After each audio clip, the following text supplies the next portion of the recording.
Olá, boa tarde. Quanto tempo que eu não venho aqui do consultório falar com vocês.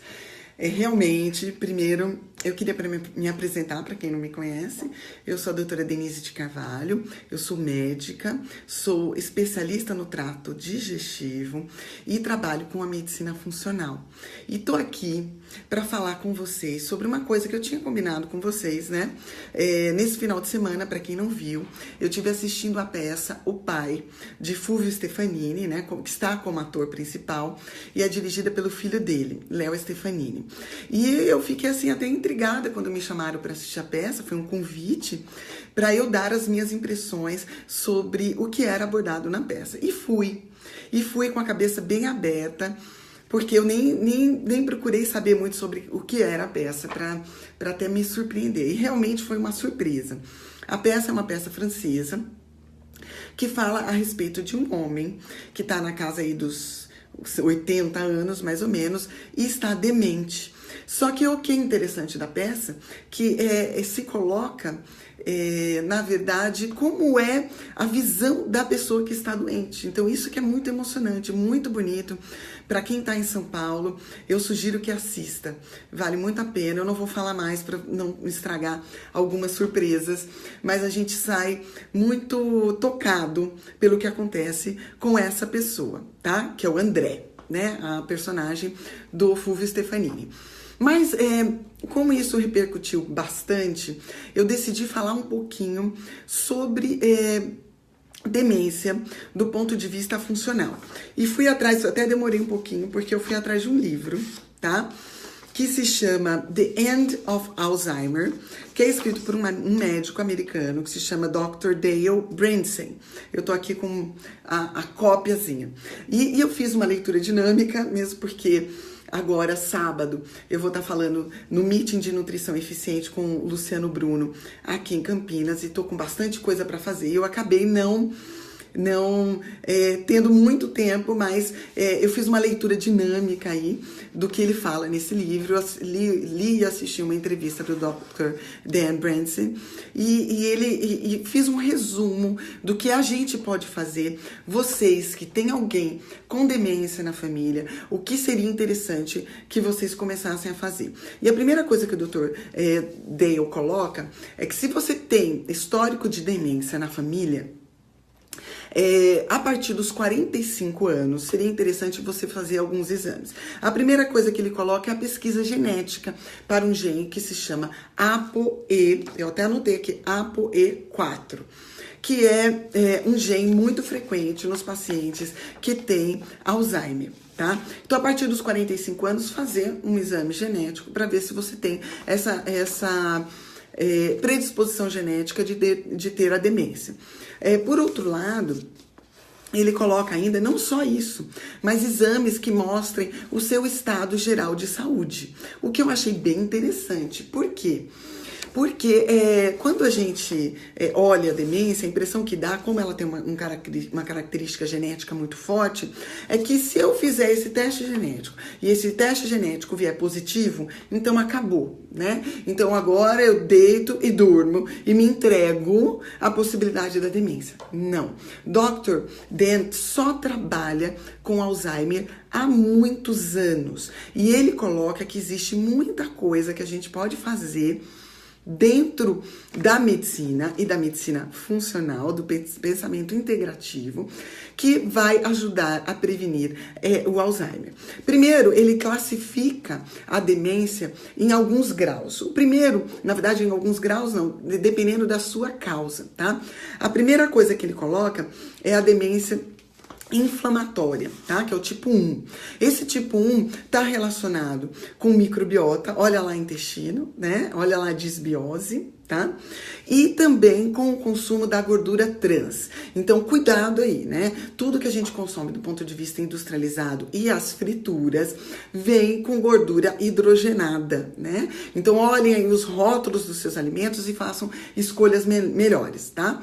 Além disso, a gente consumir fritura em que o óleo é reduzido, que a gente chama, também causa a formação da gordura trans. Então, isso estaria aí por trás do aumento da frequência de Alzheimer se você já tem a genética positiva e ainda come esses tipos de alimento, tá? O tipo 2 é o que ele chama de tipo atrófico. Isso quer dizer o quê? Isso está relacionado à deficiência de algumas coisas. Por exemplo, vitamina D, carências nutricionais, por exemplo, B12. Olha aí o perigo do uso dos inibidores de bomba de próton, ou os chamados prazóis, que diminuem a absorção de B12, tá? E ainda deficiência de estradiol, tá? Do hormônio, e do BNDF, que é uma substância que se chama Brain Derived Neurotrophic Factor, que tem a ver com o Alzheimer também, tá? O BNDF, ó, segunda função da microbiota aí, pode ser estimulada a sua formação por uma microbiota saudável, tá? E ele coloca um terceiro tipo que ele coloca entre um e outro, que ele coloca como se fosse o tipo 1,5, tá? Que é o glicotóxico, que tem a ver com resistência insulínica. Então, por isso que Alzheimer e demência já é chamada da diabetes tipo 3. Tem resistência insulínica, tem diabetes tipo 2 ou tipo 1. Não mantém o uso de carboidratos, não equilibra essa diabetes, seria o caso de ter essa demência do tipo 1,5 ou glicotóxica, por toxicidade da glicose. Então a gente já falou aí. O primeiro, que seria o chamado inflamatório, que tem a ver com microbiota e com gordura trans. O tipo 2, que é o atrófico, que tem a ver com descontroles hormonais, o baixo hormonal, principalmente associado a testosterona e estradiol, mas também a vitamina D e carência de vitamina B12, tá? E esse tipo 1,5, que é o glicotóxico, que tem a ver com a resistência insulínica. Tipo 3 é o tóxico, que tem a ver com metais pesados, tá? Ou seja, principalmente mercúrio, intoxicação por mercúrio e micotoxinas de infecções por fungos crônicas. Tá aí a síndrome fúngica, tá? Ocasionada pelo hipercrescimento da cândida. Mais uma vez, intestino dentro da jogada. Vocês estão vendo como o intestino tá em tudo, né, gente? Não é porque eu sou médica do trato digestivo que eu não tenho que saber de demência. Aliás, eu tenho que saber de tudo um pouco, porque eu só vou saber cuidar desses pacientes se eu fizer uma boa avaliação e cuidado dos intestinos também. Aí ele coloca o tipo 4, que é a demência vascular, que vem após AVCs, né? Ou múltiplos AVCs, pequenos AVCs, que às vezes a pessoa não manifesta clinicamente. A única manifestação clínica é a perda cognitiva, que é a demência. E o tipo 5, traumático, que vem depois de um acidente, né? Então, se você teve um acidente com um trauma crânioencefálico, você pode desenvolver o tipo traumático. Mas, quando ele coloca como você acessar esses pacientes antes até. Então, se você tem uma história familiar de demência e você quer prevenir que você desenvolva essa demência, além de fazer o exame do ApoE4, que é o exame genético que mostra a predisposição genética para demência, eu tenho que fazer exames que avaliem essa pessoa como um todo. Então ele coloca, primeiro, que avaliem resistência insulínica, né? Então, pessoas que são diabéticas, que já têm uma glicemia alterada, tem que ter mais cuidado com isso. Então, avaliar resistência insulínica e possibilidade de diabetes. Claro, né, que dentro disso a gente tem que avaliar também obesidade. Quanto maior a obesidade, quanto maior a quantidade de gordura corporal, maior a incidência de resistência insulínica, mais inflamado você é e maior a chance de demência. Então, se já tem demência na família e você está cursando com resistência insulínica e obesidade, atenção, tá? O que mais que eu tenho que avaliar, né? Para o perfil inflamatório geral desse paciente. Então ele coloca vitamina D, avaliação de magnésio, B12 e homocisteína. Homocisteína é uma substância que a gente produz no nosso corpo que precisa passar pelo fígado por um processo que a gente chama de metilação para ser eliminada. E homocisteína retida no corpo é porque eu tenho uma deficiência de metilação. Essa homocisteína retida causa um processo inflamatório tanto nos vasos sanguíneos quanto no cérebro. Então tem que ser avaliado homocisteína também. também. Agora, como eu vou abordar esses pacientes? Tratar resistência insulínica, imperativo. 2, qualidade de sono. Então, dormir bem tem que ser valorizado, assim como você valoriza o período em que você ganha dinheiro, tá? Dormir bem é tão importante quanto o período em que você está acordado. Então, melhora da qualidade do sono também é importante para a prevenção de demência.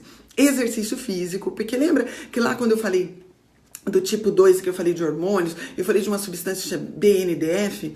BNDF também é estimulado por uma microbiota saudável, que ele é importante para trofismo do cérebro, mas ele também tem sua produção estimulada pelo exercício físico. Então, número 1, tá? Tratar a resistência insulínica. Número 2, qualidade do sono. Número 3, exercícios físicos para aumento do BNDF. Número 4, eliminar exposições tóxicas, que era o que ele coloca. Exposições tóxicas de xenoestrógenos, por exemplo, bisfenol, né, substâncias derivadas do petróleo e tal. E óbvio, mercúrio, alumínio, o que a gente puder diminuir a nossa exposição aos metais tóxicos, né, os chamados metais pesados também. Otimizar o suporte hormonal, ele coloca como uma das importantes ações. Então pode ser testosterona, estradiol, conforme a necessidade individual de cada paciente, tanto homem quanto mulher, né? Cuidado com propostas mágicas de que se eu der hormônio tudo resolve, não é isso, tá? Estou falando de otimização hormonal na prevenção, junto com várias outras medidas na prevenção do desenvolvimento da demência, tá? Otimizar a nutrição é uma das coisas que o Dr. Dan coloca. Então, importantíssimo, mais uma vez, vitamina D, magnésio, B12 e diminuir a homocisteína. Como diminuir a homocisteína? Isso é cada caso a caso, mas B12 é uma das formas de diminuir a homocisteína, mas também a vitamina chamada B9 na sua forma ativa, que é o metilfolato. Com doses individualizadas, não se automediquem, procure um nutricionista funcional ou um médico funcional para fazer essa suplementação para você. Outra coisa, óbvio, tratar disbiose. Se a disbiose está envolvida no processo inflamatório, se a disbiose está envolvida no BNDF, né? Se a disbiose está envolvida na resistência insulínica, é importantíssimo acessar os intestinos e melhorar a qualidade da ecologia intestinal. Como sempre, o intestino está por trás de tudo.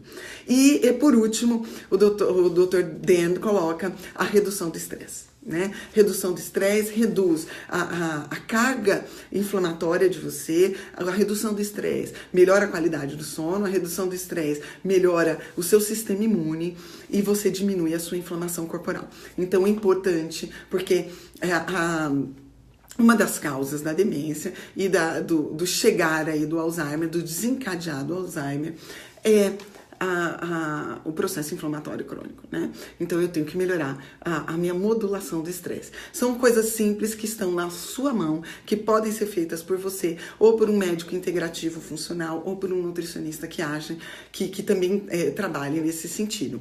Então, gente, vocês não são reféns da genética. Jamais reféns da genética.